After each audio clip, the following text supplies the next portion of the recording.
So ano ang dahilan ng desperadong galawan ni Senator Amy Marcos laban sa sarili niyang kapatid at pati kay First Lady, kundi makapanira lamang?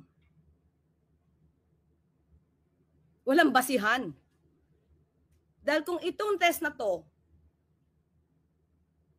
na siyang kinumpirma ng St. Luke's na negative ang Pangulo pagdating sa drug test, bakit hindi siya tumutol noon? Alam natin kung anong motibo niya. Dahil ba maaari ng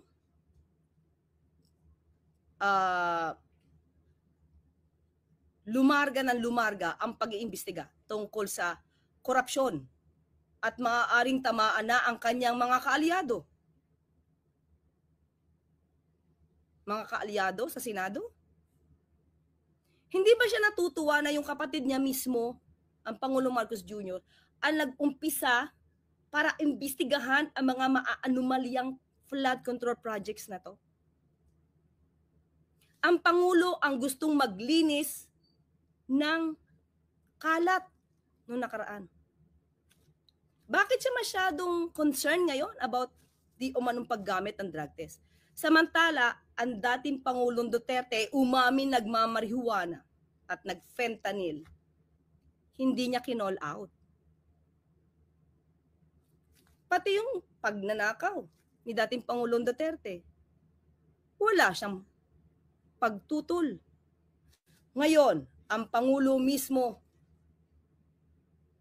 gustong luminis ang bansang ito. Bakit nagiging hadlang si Senator Amy Marcos? Anong gusto mong patunayan sa mga sinabi mong ganyan? Matagal ng issue to at napatunayan na to na hindi totoo ang bintang na yan. Ginawa nyo yan para siraan lang ang Pangulong Marcos Jr. Nagpagawa pa kayo ng AI-generated na video. Pero nung hindi umubra at napatunayang peke, lahat na lang ng pagbibintang para masira ang Pangulo, ginawa nyo. Pero lahat yan, peke. Lahat yan, fake news. So, Senator Amy, sana naman, maging makabayan ka. Tumulong ka po sa pagpapaimbestigang ginagawa ng sarili niyong kapatid. Tuligsain na lahat ang mga korap. Huwag niyo pong kampihan. Huwag niyong itago. Hayaan natin magtrabaho ang Pangulong Marcos Jr. para masawata lahat itong korupsyon na to.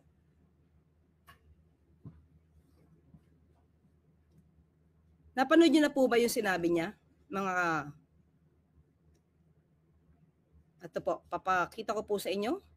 I-share ko po at isa-isahin natin kung gaano siya kadesperada. Batid ko na nagda-drug siya. Diba? Batid mo?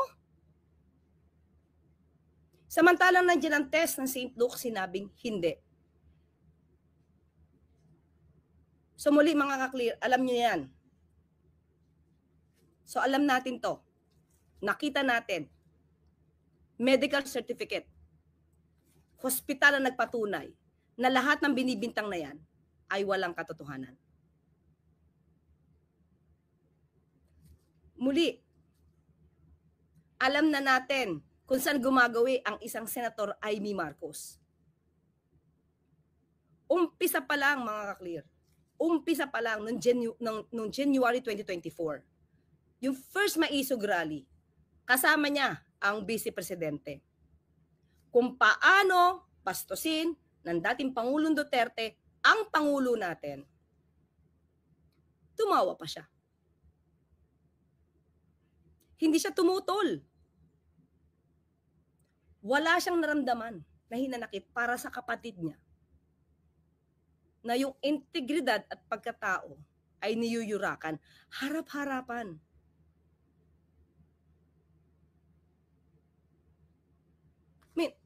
Ito na lang mga ka-clear.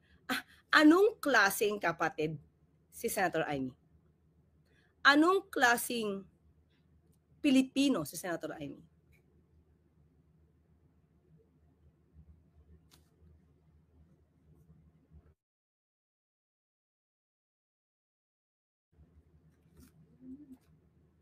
Kung totoong makapilipino ka at totoong makabayan ka, Senator Amy, tumulong ka sa pag-iimbestiga.